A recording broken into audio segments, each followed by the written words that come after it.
السلام علیکم ورحمۃ اللہ وبرکاتہ نحمدہ ونصلی علی رسولہ الکریم اما بعد فاعوذ باللہ من الشیطان الرجیم بسم اللہ الرحمن الرحیم۔ تقابل ادیان کے دوسرے لیکچر میں خوش آمدید۔ آج کا لیکچر ہمارا تقابل ادیان کے متعلق ہوگا۔ ہم نے کل کے لیکچر میں عیسائیت کا ہم نے کل تفصیلی تعارف پڑھ لیا تھا۔ آج کے لیکچر میں ہم یہودیت کا تفصیلی تعارف دیکھیں گے، چونکہ میں نے کل آپ کو بتایا کہ مذاہب کی دو اقسام ہیں، ایک سامی ہے اور کچھ غیر سامی ہیں۔ جسٹ 1 منٹ ہے۔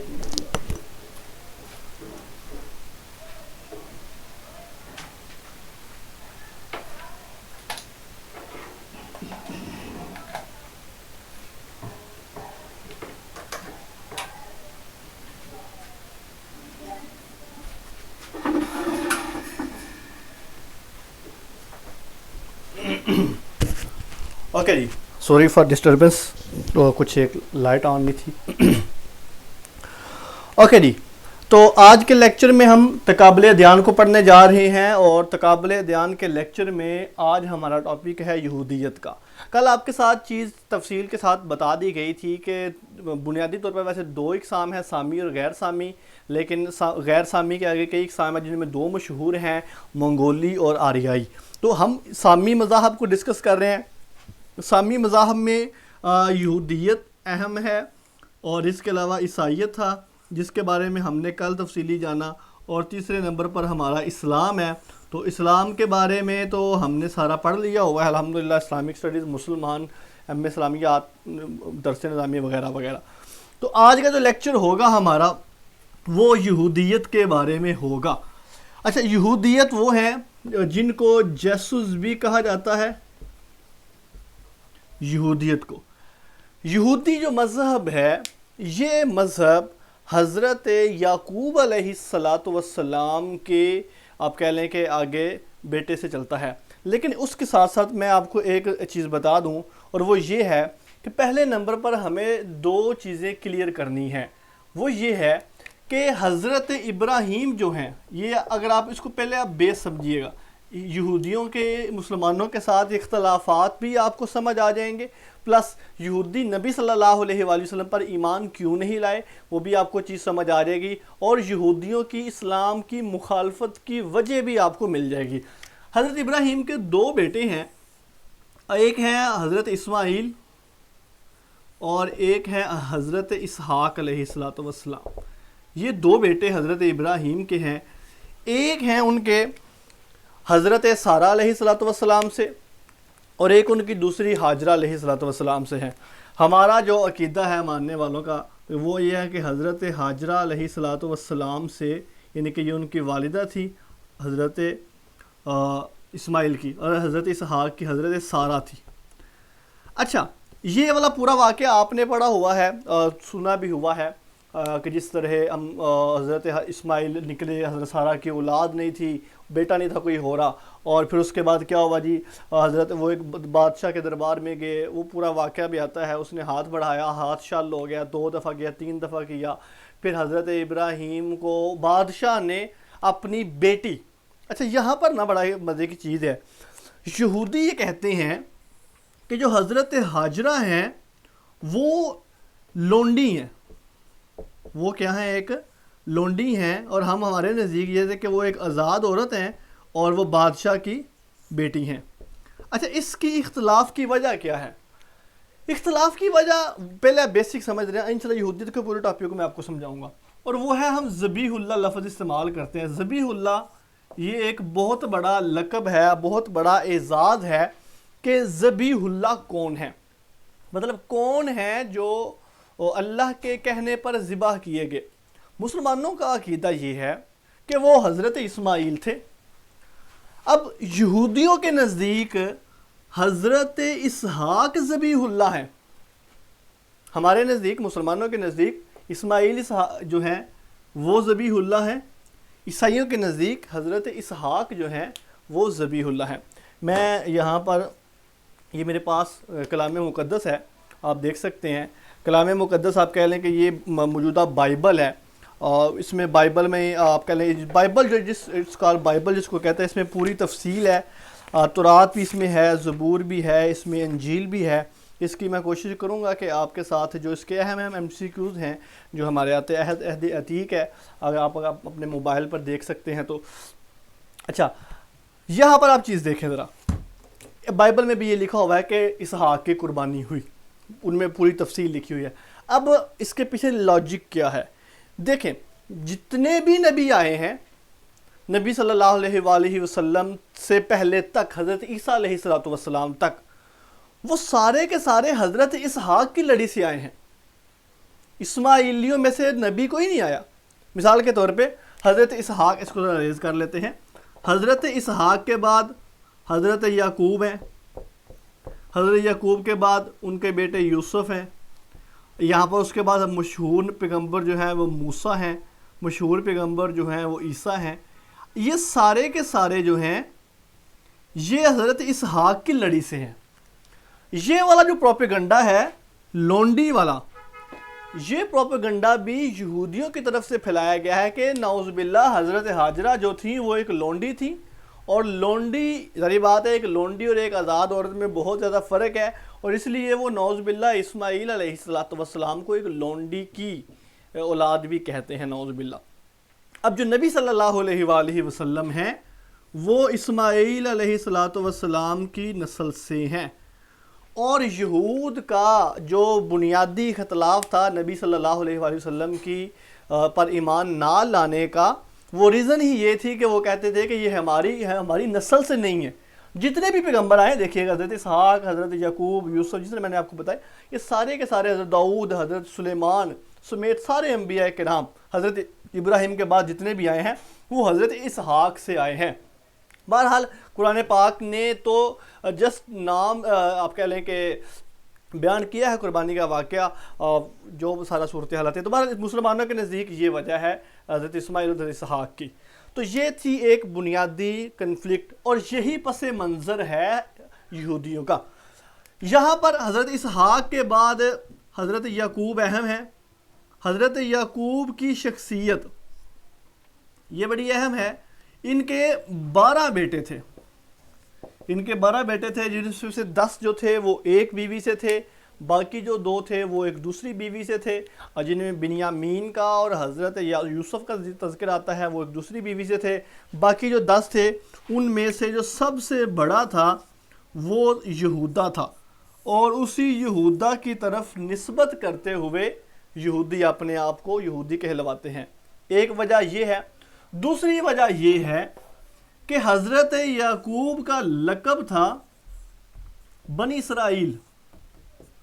اصل میں جو اسرائیل ہے نا، اب یہاں پر سمجھ لیجیے، اسرائیل جو ہے یہ عبرانی زبان کا لفظ ہے۔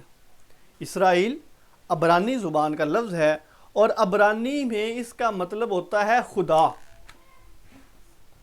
اب میں یہاں پہ لکھ دیتا ہوں، مثال کر بنی اسرائیل۔ بنی اسرائیل کا ہم اگر اپنی زبان میں ترجمہ کریں، اس کا مطلب ہوتا ہے اللہ کا بندہ، اور اگر اس کو عربک میں کریں تو اس کا مطلب، اس کا لفظ بنتا ہے عبداللہ۔ عبداللہ آپ کو پتہ ہے کہ لفظ عبد کا مطلب ہے بندہ، اور اللہ کا مطلب ہے خدا، اور اللہ کا بندہ بن گیا بنی اسرائیل۔ اب بنی اسرائیل سوری یہاں پر بنی نہیں آئے گا، صرف اسرائیل آئے گا۔ اب بنی اسرائیل کا مطلب ہو گیا، بنی اسرائیل جو ہے یعنی کہ اللہ کے بندے کی اولاد، عبداللہ کے بندے، یعنی کہ اب حضرت یعقوب کی جتنی بھی اولاد ہے جنہوں نے اپنے آپ کو یہودا کی طرف نسبت کرتے ہوئے بعد میں یہودی بھی کہلایا، یا یہ اپنے آپ کو بنی اسرائیلی کہتے ہیں، اس کا مطلب یہ ہوگا کہ یہ ایم سی کیو آیا ہوا ہے۔ اسرائیل کس کا لقب ہے؟ یہ بھی ایم سی کیو آیا ہوا ہے، اور یہودا کی طرف نسبت کرتے ہوئے، اور یہ جو اسرائیل لفظ ہے یہ عبرانی زبان کا لفظ ہے۔ اوکے جی، یہ تھا مختصر پس منظر جو میں نے آپ کے سامنے ڈسکس کیا۔ ایک دفعہ دوبارہ سمجھ لیں کہ 2 بیٹوں کی طرف نسبت کا فرق ہے، اسماعیل اور اسحاق کی طرف نسبت کرتے ہوئے یہودی جو ہیں اپنے آپ کو بنی اسرائیل کہتے ہیں۔ اوکے جی، اس پس منظر کے بعد آگے بڑھتے ہیں جی، جو ہمارا اہم ٹاپک ہے یہودیت میں، چونکہ یہ تو ان کی بنیاد تھی، آغاز تھا۔ یہاں پر آپ کو پتہ ہونا چاہیے کہ سورہ یوسف پوری تفصیل کے ساتھ اللہ نے کیوں بیان فرمائی. اصل میں یہودیوں کا کوشچن یہ تھا, یہاں پر ایک بھی MCQ ہے, کہ یہودیوں نے یہ سوال کیا کہ بنی اسرائیل جو ہیں وہ تو کنعان میں تھے, مطلب وہ تو کنعان میں تھے, حضرت یوسف جو تھے, یعقوب جو تھے, تو وہ بعد میں مصر کیسے چلے گئے, جہاں پر حضرت یوسف علیہ السلام تھے. تو پھر پورا واقعہ قرآن پاک نے وہاں پر ڈسکس کیا ہے کہ وہ وہاں سے یوسف وہاں پر گئے تھے, یوسف کے بعد وہ پھر آپ کہہ لیں کہ پھر بعد میں حضرت یوسف نے اپنی یعقوب کو اور پھر بعد میں اپنی پوری قوم کو وہاں پر بلا لیا, اس وجہ سے کر کے وہ وہاں پہ چلے گئے.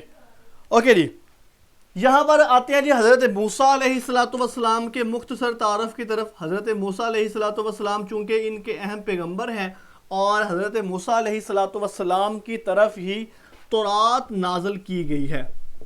تورات اس کا لغوی مطلب ہوتا ہے خوشخبری, نہیں بلکہ احکام شریعت. انجیل کا مطلب ہوتا ہے خوشخبری, تورات کا مطلب ہوتا ہے احکام شریعت کے احکام, تورات کا لغوی مطلب ہے. اس سے پہلے میں چاہوں گا کہ تھوڑا سا مختصر جو تعارف ہے حضرت موسیٰ علیہ السلام کا, جو MCQs امپورٹنٹ ہے, یعنی کہ حضرت موسیٰ علیہ السلام کے بارے میں جو اہم سوال آتے ہیں وہ میں آپ کو لکھوا دیتا ہوں, آپ اس کو نوٹ بھی کر لیجئے. کوشش میں کرتا ہوں کہ یہاں پر بھی آپ کو لکھوا دوں. حضرت موسیٰ جو ہے, موسیٰ کا لغوی مطلب ہوتا ہے نجات دہندہ. موسیٰ کا مطلب ہوتا ہے نجات دہندہ. عبرانی زبان میں موسیٰ کی بجائے موشے لفظ بولا جاتا ہے, یہ شین کے ساتھ ہے موشے.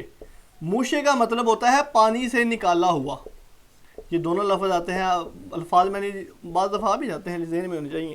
موسیٰ کا لغوی مطلب ہوتا ہے نجات دہندہ, اور عبرانی زبان میں موشے لفظ استعمال کیا جاتا ہے, اور موشے کا مطلب ہوتا ہے پانی سے نکالا گیا. پورا واقعہ آتا ہے, تفصیل بتانے کی ضرورت نہیں ہے. پیدا ہوئے, فرعون نے اعلان کر دیا بچے کے ذبح کر دیے جائیں, پانی میں ڈال دیا, پھر اس کی بیوی آسیہ نے اٹھا لیا اور پھر اس کو جناب جی لے کے چلے گئے. فرعون نے پالا ایک قبطی کو, اور لڑائی ہوئی, مکہ مارا اور وہ مارے گئے. حضرت موسیٰ علیہ السلام وہاں سے نکلے, مدین چلے گئے, اور مدین میں حضرت شعیب علیہ السلام کے پاس رہے. حضرت شعیب علیہ السلام کے پاس 10 سال وہ رہے, وہ پورا قرآن پاک میں تذکرہ آتا ہے. اچھا, یہاں پر میں مزے کی بات, چھوٹی سی نکتے کی بات بتاؤں. عام طور پر نا جو ہمارے ہاں جو درس نظامی چلتا ہے, درس نظامی جو ہے نا, درس نظامی کا کورس ہوتا ہے قریب 8 سال کا. یہ بھی علماء کرام نے یہاں سے ماخوذ کیا ہے. اگر وہ آپ ایگریمنٹ پڑھیں نا, جہاں پر حضرت موسیٰ کی حضرت شعیب کی آپس میں ڈسکشن ہوتی ہے, تو حضرت شعیب علیہ السلام کہتے ہیں کہ 8 سال تک تمہارا میرا ایگریمنٹ ہے, 8 سال تک تم میری بکریاں چراؤ گے, اور اس کے بعد میں تمہاری اپنی بیٹی کا نکاح تم سے کر دوں گا, لیکن اگر تم 10 سال کی مدت پر پوری کرو گے تو یہ اچھا ہوگا اور یہ بہتر ہوگا.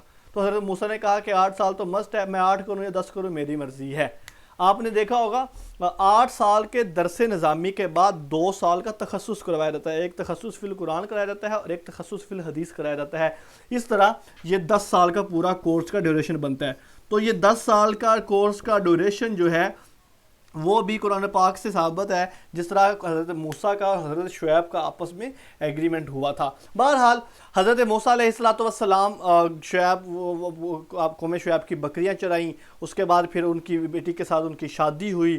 وہ پورا تفصیل جانے کی ضرورت نہیں ہے. واپسی پر جو اہم کویسچن ہے, واپسی پر ان کو طور سینا پر, کوہ طور پر آپ کہہ لیں کہ ان کو نبوت عطا کی گئی, ان کو تورات عطا کی گئی, یا ان کو نبی بنایا گیا. اچھا, یہاں پر میں ایک چیز واضح کر دوں, یہاں پر اس کے لیے قرآن پاک نے لفظ استعمال کیا ہے وادی سینین, سینین کا لفظ بھی استعمال کیا گیا ہے, کوہ طور کا لفظ بھی استعمال کیا گیا ہے, بقعۃ المبارکہ کا لفظ بھی استعمال کیا گیا ہے, وادی طوا کا لفظ بھی استعمال کیا گیا. یہ 4 لفظ استعمال کیے گئے ہیں, اور یہ 4 سے چاروں لفظوں سے مراد ایک ہی جگہ ہے, کوہ طور.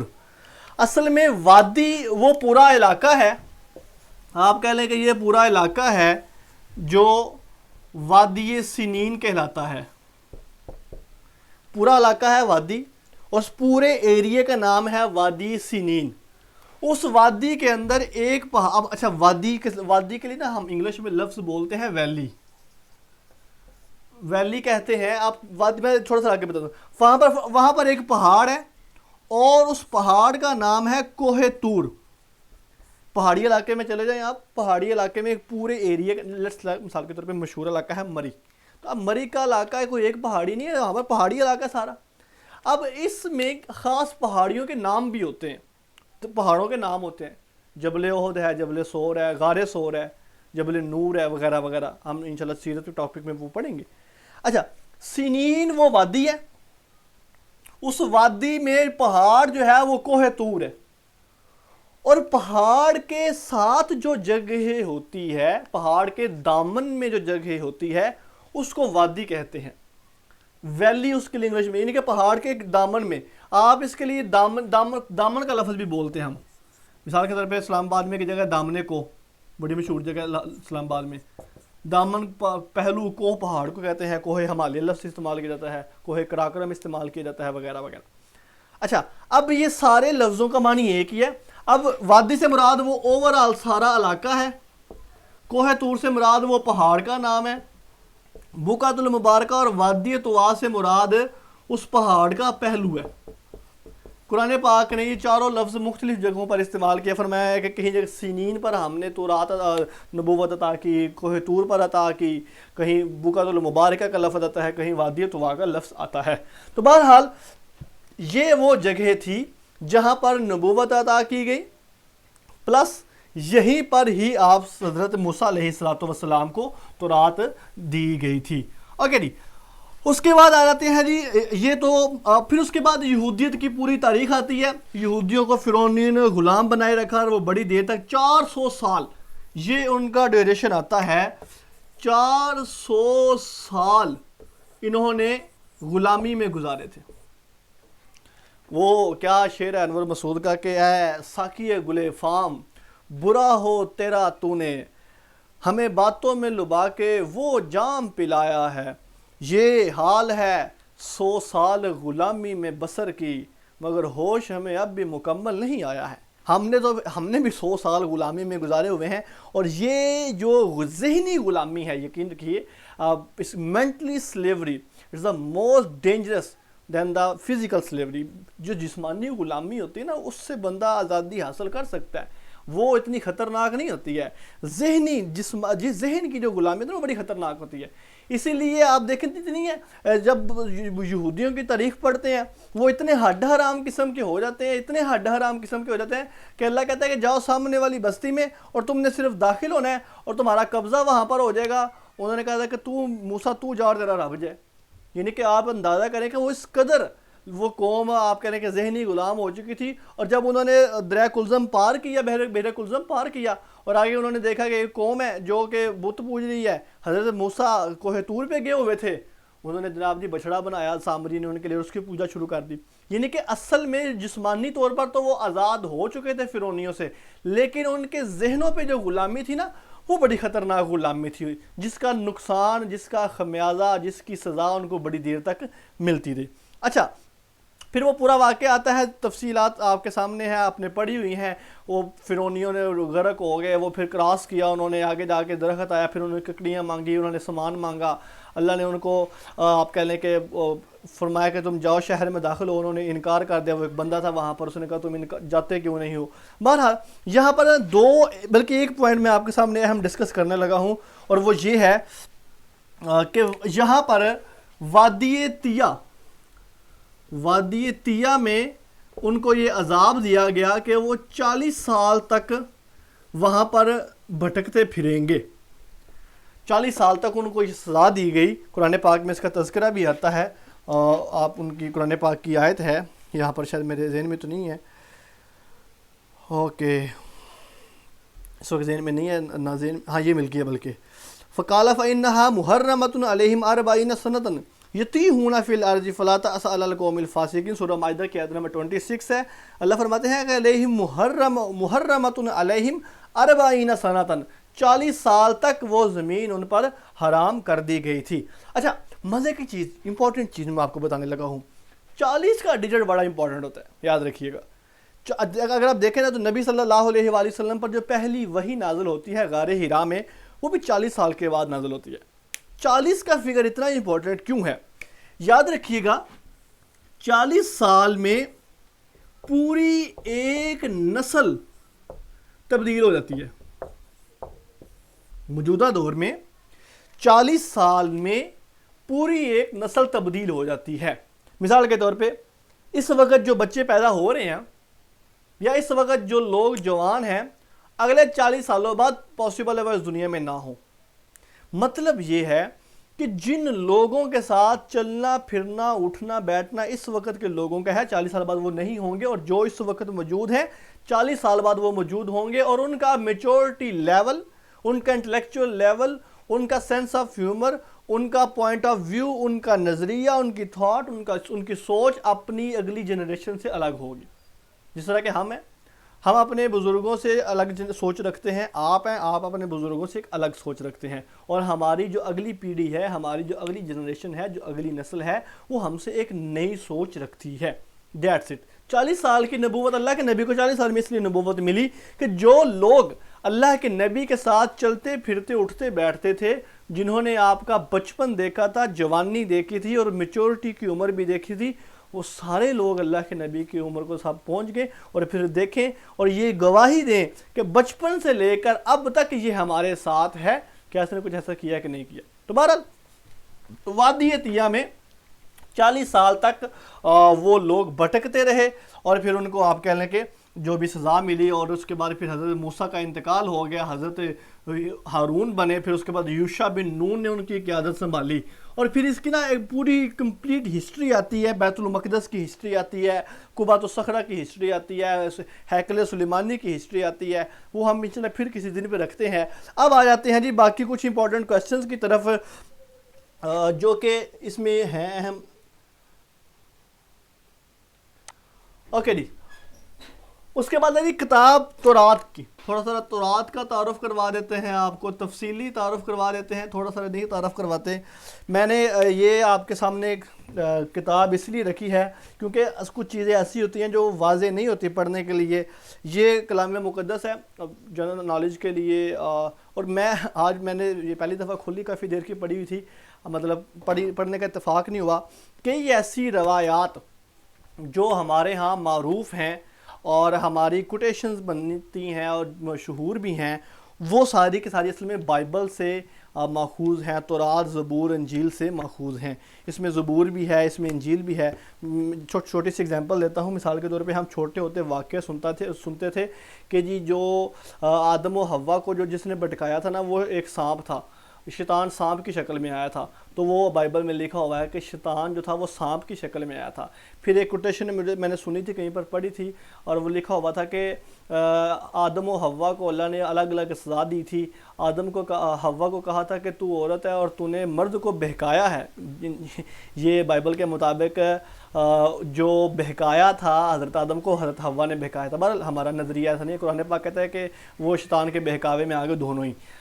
اچھا، تو اس میں کوٹیشن اس میں بائبل میں لکھا ہوا ہے کہ حوا کو کہ اے حوا، اے عورت، تو نے مرد کو بہکایا ہے، تیری سزا یہ ہے کہ میں تیرے رحم کی اور زچگی کی پریگننسی کی درد کو بہت زیادہ بڑھا دوں گا، اور تجھے ساری زندگی مرد کے ماتحت رکھوں گا۔ اور مرد کو فرمایا کہ تو ہے تو نے عورت کی بات مانی ہے، اس لیے تو ساری زندگی جو ہے اپنی محنت کی مشقت کی کمائی کھائے گا، اور تو پسینے کے ساتھ روٹی کھائے گا۔ مطلب مرد محنت مشقت کرتا رہے گا، اور عورت جو ہے وہ ساری زندگی رحم مادر کی اور مرد کے ماتحت رہے گی۔ تو بہرحال اس طرح کی ایک باتیں ہیں، تو بہرحال اس میں ہم نہیں جانا چاہتے۔ آ جاتے ہیں تو کتاب تورات کی طرف۔ تورات کا تھوڑا سا تعارف دیکھ لیتے ہیں۔ تورات میں جو سب سے اہم چیز ہے، موجودہ جو تورات ہے یہاں پر، اس کی اگر بات کی جائے تو اس تورات میں، ویسے یہ بائبل ہے، یہ جو آپ کے سامنے ہے نا، یہ بائبل ہے۔ بائبل میں انجیل بھی ہے، زبور بھی ہے، اور تورات بھی ہے، تینوں جامع۔ لیکن آج کل یہ مشہور ہے عہد نامہ کے حساب سے۔ میں آج کے حساب سے اس کی جو ترتیب ہے نا، وہ دو حساب سے ہے، عہد نامہ عتیق اور عہد نامہ جدید۔ یہ اس کو ذرا سمجھ لیجیے گا دھیان سے تاکہ آپ کو ایزیلی سمجھ آ جائے۔ اچھا، عہد نامہ عتیق اور عہد نامہ جدید۔ عتیق کو قدیم بھی کہا جاتا ہے، اوکے، ریلیکس ہو کے سمجھیں, آسانی کے ساتھ کوشش کریں اس کو نوٹ ڈاؤن کرتے رہیں. لیکچر تو آپ کو ویڈیو ریکارڈنگ مل جائے گا, لیکن جو چیز کلاس کے ساتھ ساتھ کلیئر ہوتی ہے وہ بعد میں مشکل ہو جاتا ہے, کیونکہ بہت کم پاسبل ہے. ابھی آپ آدھے گھنٹے کا 45 منٹ کا آپ لیکچر سنیں اور بعد میں پھر دوبارہ بھی سنیں, مشکل ہو جاتا ہے. اوکے جی, عہد نامہ عتیق ہے, عہد نامہ جدید ہے. جو کچھ حضرت عیسیٰ علیہ السلام سے پہلے نازل ہوا ہے وہ عہد نامہ عتیق ہے, اور جو حضرت عیسیٰ کے ساتھ نازل ہوا ہے وہ عہد نامہ جدید ہے. یعنی کہ آپ اس کو کہہ لیں کہ عیسیٰ علیہ السلام کے ساتھ جو نازل ہوا وہ کون سی کتاب ہے؟ وہ انجیل ہے. اور حضرت عیسیٰ سے پہلے جو نازل ہوا ہے اس میں دو ہیں, اس میں تورات بھی ہے, اس میں زبور بھی ہے. یہ دونوں چیزیں ہیں. اچھا, اب ایک اور چیز, زبور کو تو آپ اس سے مائنس کر دیں. وجہ پتہ کیا ہے؟ زبور جتنی بھی ہے, زبور میں صرف دعائیں ہیں. مزے کی بات یہ ہے, زبور میں صرف کیا ہے؟ زبور میں دعائیں ہیں. یعنی کہ آپ اس کو کہہ لیں کہ یہ ایک پوئٹری ہے. یہاں پر زبور کا جو نام ہے وہ مزامیر کے نام سے اس کو ڈسکس کیا گیا ہے. میں آپ کے سامنے اس کی چند ایک آپ کہہ لیں کہ جو چیزیں ہیں اس میں آپ کہہ لیں کہ مزامیر کے نام سے جس میں چیزیں, اب وہ کیا ہے؟ وہ پوئٹری ہے. یہ دیکھیں, یہ آپ لیٹس سی مثال کے طور پہ یہ مزامیر ہے. اب یہ ساری کی ساری اگر آپ اپنی اسکرین پہ دیکھ سکتے ہیں تو یہ پوئٹری ٹائپ ہے. اس میں ساری پوئٹری لکھی ہوئی ہے, اس میں شاعری لکھی ہوئی. شاعری میں دکھا گیا مثال کے طور پہ مزمور, شکر گزاری کے لیے خداوند کا شکر کرو اس لیے کہ وہ نیک ہے, اس لیے کہ اس کی رحمت ابد تک ہے, اور امت کا اعتراف خطا کرنا. اور یہ یعنی کہ اب اس میں مناجات ہیں, دعائیں ہیں, جس طرح کہ ہمارا قرآن پاک میں بھی کئی طرح اللہم انی اسألک من فضلک, یا اس طرح کہ ربنا ظلمنا انفسنا, کہیں کہیں پر دعائیں آتی ہیں نا اسپیشل. یہ پوری کی پوری زبور جو ہے, زبور ساری کی ساری جو ہے اس میں دعائیں ہیں. اس میں اللہ تعالیٰ سے مانگنے کے طریقہ کار بیان کیے گئے ہیں, اللہ کی حمد و ثنا کے طریقہ کار بیان کیے گئے ہیں, اس کا شکر کس طرح کرنا ہے وہ سارے طریقہ کار یہاں پر ڈسکس کیے گئے ہیں. یعنی کہ آپ کہہ لیں کہ عہد نامہ عتیق اور جدید, اس میں ہمارے اصل میں 3 کتابیں ہیں. ویسے اوورال 4 ہیں. ایک ہے تورات ہے, ایک ہے زبور, ایک ہے انجیل, اور ایک ہے قرآن. قرآن تو ہمارے پاس موجود ہے, یہ تو اس سے مائنس ہو گیا مطلب فہرست میں سے. باقی بچ گئی 3, تورات, زبور, انجیل. زبور جو ہے اس میں ساری کی ساری دعائیں ہیں, تو یہ دعائیں بھی یہاں سے اس لیے یہ بھی پیچھے سے نکل گئی. باقی بچ گئی انجیل. انجیل کو عہد نامہ جدید کہتے ہیں. جب ہم اس میں انجیل کا کل ہمارا تعارف ہو چکا تھا, عہد نامہ جدید والا ہی کویسچن ہے. باقی اس کی تفصیل انشاءاللہ آپ کے ساتھ, بلکہ کل بتا دی گئی تھی میرے خیال میں, متی, لوکا, مرکس, یوحنا, انجیل برناباس وغیرہ وغیرہ. اور بھی بڑی ہیں لیکن یہ 4 مشہور ہیں جن کو اناجیل اربع کہتے ہیں. باقی بچ گئی تورات. اب تورات کو کہا جاتا ہے عہد نامہ عتیق یا عہد نامہ قدیم. اب اس تورات کے جو موجودہ بائبل ہے اس کے 3 حصے ہیں. یہ ذرا آسانی سے یا تسلی کے ساتھ بات سمجھیے گا. موجودہ جو تورات ہے, یہ جو تورات ہے اس میں یہ بائبل ہے, اور بائبل کے اندر تورات بھی ہے, زبور بھی ہے, انجیل بھی ہے. اب اس تورات جو ہے, اس تورات میں آگے 3 حصے ہیں. آپ کہہ لیں کہ تورات کے اس وقت کتنے حصے ہیں؟ آگے تورات کے 3 حصے ہیں. پہلا حصہ تو تورات کے نام سے ہی ہے, جس میں بلکہ اس کو بعد میں تفصیل بتاتے ہیں آپ کو. ایک ہے نبییم کے نام سے, اور ایک ہے کتبیم کے نام سے. مشکل نام ہے تو کہ کوئی مسئلہ نہیں, ہم اس کو آسانی کے ساتھ کر لیتے ہیں, بے فکر ہو جائے گا. اصل میں اتنی تفصیل سے آتا تو نہیں ہے, لیکن چونکہ یہ پہلا ٹاپک بڑا اہم ہے, یہ آتا ہے, لازمی آتا ہے, اور اس میں پوچھا بھی جاتا ہے, اس لیے میں اس کو چاہوں گا کہ لازمی میں آپ کے ساتھ ڈیٹیل سے بتاؤں. اوکے, عہد نامہ قدیم کو ہم ذرا جدید کو ریز کر دیتے ہیں ذرا, تاکہ ہمارے سامنے یہ چیزیں واضح رہیں. اوکے جی, پہلا حصہ کس چیز کا ہے؟ ٹائم بھی ہمارے پاس آئی تھنک 10 منٹ رہ گئے ہیں, میں کوشش کرتا ہوں اس کو وائنڈ اپ کرتا ہوں. تورات میں 5 کتابیں مشہور ہیں. ایک ہے سب سے پہلے نمبر پر پیدائش ہے, دوسرے نمبر پر خروج ہے, تیسرے نمبر پر ہے گنتی, اور اس کو عدد بھی کہتے ہیں. چوتھے نمبر پر ہے اخبار, اور 5ویں نمبر پر ہے استثناء. ان 5 کو اسفار خمسہ بھی کہا جاتا ہے. ان کے نام نوٹ کر لیں, یہ بڑے نام اہم ہیں. اور یہ اچھا, اس کے بڑے بڑے الٹے کویشچن بھی بعض دفعہ آ جاتے ہیں. میں سارے جو کوشش کروں گا کہ سارے آپ کے ساتھ لازمی ڈسکس کر دوں. پہلی ہے پیدائش, پھر ہے خروج, پھر ہے اچھا یہاں پر تھوڑی سی نا ترتیب آگے پیچھے ہو گئی ہے, ذرا ترتیب بھی آگے پیچھے رکھنا ضروری ہے. اصل میں تیسرے نمبر پر ہے احبار, اور چوتھے نمبر پر ہے گنتی, اور پانچویں نمبر پر ہے استثناء. اچھا اب یہ نام یہ اچھا ان کو بس اتنا ہی ڈسکس کر لیں کہ اس میں بھی انبیاء کا ذکر ہے, انبیاء کا ذکر, اور اس میں بھی انبیاء کا ذکر ہے. لیکن اس میں تھوڑا سا فرق ہے, اور وہ تھوڑا سا فرق کیا ہے کہ پہلے حصے میں یہودیت سے پہلے کے انبیاء کا ذکر ہے, اور دوسرے میں بعد والے انبیاء کا ذکر ہے. انبیاء کا ذکر پہلے والے اور بعد والے, یعنی کہ جو ان سے پہلے انبیاء ہیں اور جو ان کے بعد والے انبیاء ہیں ان کا ذکر ہے. اس لیے یہ دو حصے جو ہیں یہ اتنے اہم نہیں ہیں, اس لیے یہ اصل میں ان کے نام بھی نہیں آتے. اور یہ نا کتبیم یا نبیین کے جو نام ہیں یہ اصل میں مجھے ویکیپیڈیا جو ہے برٹانیکا وہاں سے ملے ہیں. اگر اس کتاب سے جو بائبل ہے, بائبل میں یہ کتبیم اور نبیین نہیں لکھا ہوا, یہاں پر اس کے نام انہوں نے کچھ اور ہی لکھے ہوئے ہیں. مطلب وہ ایسے ہیں کہ نہ اس کے متعلق کبھی اسفار کے نام سے, اسفار نبوت ہے, اسفار تواریخی ہے, اور اسفار حکمت ہے وغیرہ وغیرہ. تو یہ اس لیے آپ اس کو رہنے دیں, ڈاکٹری چیزیں نہیں کرتے ہیں آپ, اس کو ایسے سمجھیں کہ بس یہ 3 حصے ہی ہیں. یہ چیزیں اہم ہیں. تورات کی جو 5 کتابیں ہیں اسفار خمسہ وہ زیادہ اہم ہیں. ایک ہے پیدائش. پیدائش ہے کہ اس میں حضرت آدم کی پیدائش کا تذکرہ ہے, اور اس میں سارے واقعات ہیں, نام سے ظاہر ہو رہا ہے. اس میں آدم کی پیدائش ہے, زمین و آسمان کی پیدائش کا تذکرہ ہے, حضرت کشتی نوح کا تذکرہ ہے وغیرہ وغیرہ. خروج جو ہے ان کی 400 سالہ غلامی سے نجات, یعنی کہ کیسے یہ غلام بنے اور غلامی کے بعد ان کو نجات کیسے ملی, اور کس طرح یہ وہاں سے نکل کر وہاں سے باہر نکلے, یہ اس میں اس کے واقعات ہیں. اخبار میں نظام حکومت کے متعلق ظاہری بات ہے, اب جب یہ وہاں سے رہا ہوئے تو ان کو ایک حکومت ملی, تو اس حکومت کے واقعات کا تذکرہ ہے. اچھا ایک اور چیز, ہمارا جو قرآن پاک ہے نا, اس میں قرآن پاک میں رینڈملی چیزیں ہیں.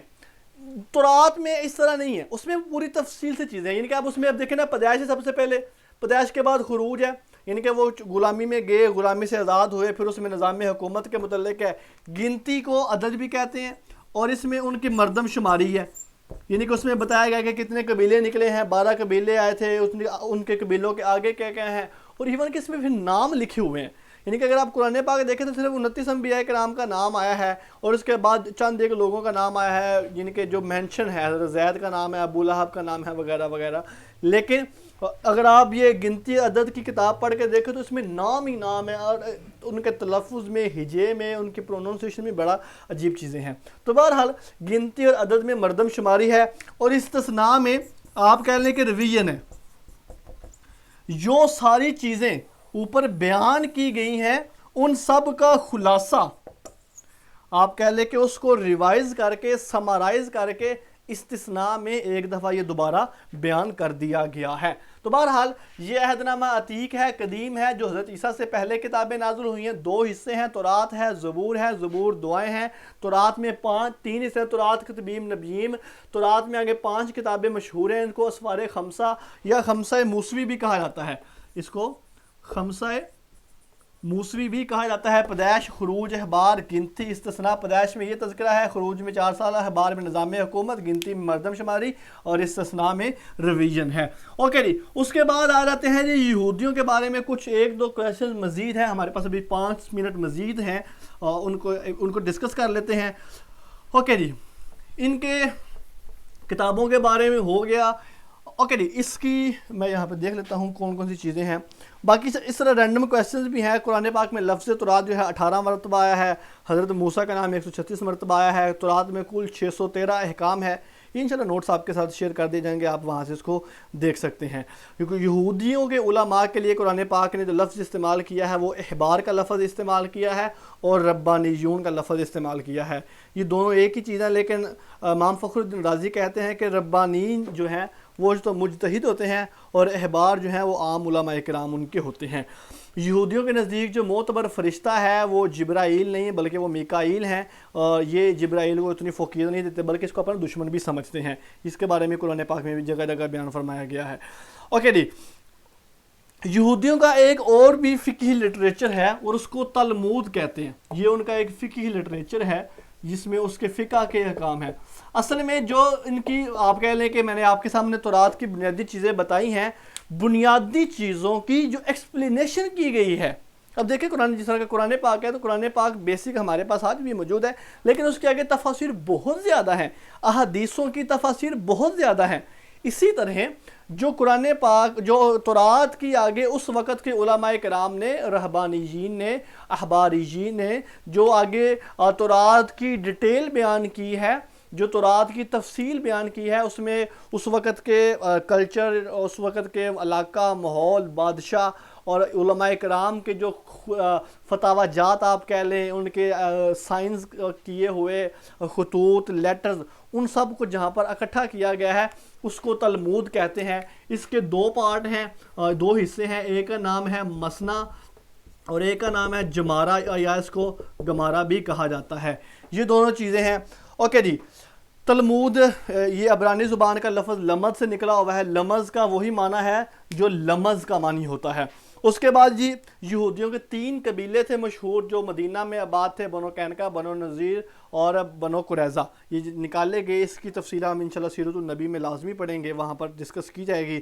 احکام میں عشرہ کا تذکرہ آتا ہے۔ آخری چیز جو رہ گئی ہے وہ جدید صہیونیت کی تحریک ہے، یعنی کہ آپ کہہ لیں کہ تحریک صہیونیت۔ یہ ایم سی کیو آتا ہے۔ تحریک صہیونیت کا جو بانی تھا وہ تھیوڈر ہرزل تھا۔ یہ میں انشاءاللہ آپ کے ساتھ شیئر کروں گا، اس میں آپ اس کی تصویر بھی دیکھ سکتے ہیں۔ تھیوڈر ہرزل جو تھا یہ ایک بیسیکلی آسٹریا کا ایک صحافی تھا، اور اس نے، اس کو بابا اسرائیل بھی کہا جاتا ہے۔ اس کی ایک کتاب ہے بہت مشہور اور اس کا ایم سی کیوز بھی آتا ہے، دا جیوش اسٹیٹ۔ دا جیوش اسٹیٹ، یہ اس کی کتاب ہے دا جیوش اسٹیٹ، مشہور۔ اس نے وہ لکھی ہوئی ہے، اس نے لوگوں کو موٹیویٹ کیا کہ آپ چلیں فلسطین کی طرف ہجرت کریں اور وہاں پر اپنی جا کے آبادی بنائیں۔ تو بہرحال اس کو بابا صہیونیت بھی کہا، بابا اسرائیل بھی کہا جاتا ہے۔ اسی کے ساتھ ہی ہمارا یہودیت کا تقابل دیان میں تفصیلی لیکچر مکمل ہوتا ہے۔ امید ہے کہ آپ کو یہ آج کا لیکچر اچھے سے سمجھ آیا ہوگا۔ آپ سے یہ خصوصی گزارش ہے کہ دعاؤں میں یاد رکھیں، اچھے سے خود بھی پڑھیں، مطالعہ کریں، لیکچر کو اچھے طریقے سے ساتھ ساتھ نوٹ کرتے جائیں۔ ہماری آخر پہ آپ سب کے لیے یہی دعا ہے کہ اللہ آپ کا حامی و ناصر ہو، اللہ تعالیٰ آپ کو اپنی حفظ و ایمان میں رکھے، آپ کو آپ کے مقصد میں کامیاب کرے، اور آپ کو حاسدین کے حسد سے، شریروں کے شر سے محفوظ رکھے، اور موجودہ جو فتنوں کی صورتحال ہے، اس صورتحال میں اللہ تعالیٰ آپ کو آپ کی اسپیشل حفظ و ایمان میں رکھے، آپ کی فیملی کو پروٹیکٹ میں رکھے، اور اللہ تعالیٰ آپ سب کا حامی و ناصر ہو۔ آج کے لیے اتنا ہی کافی ہے۔ اللہ حافظ و ناصر۔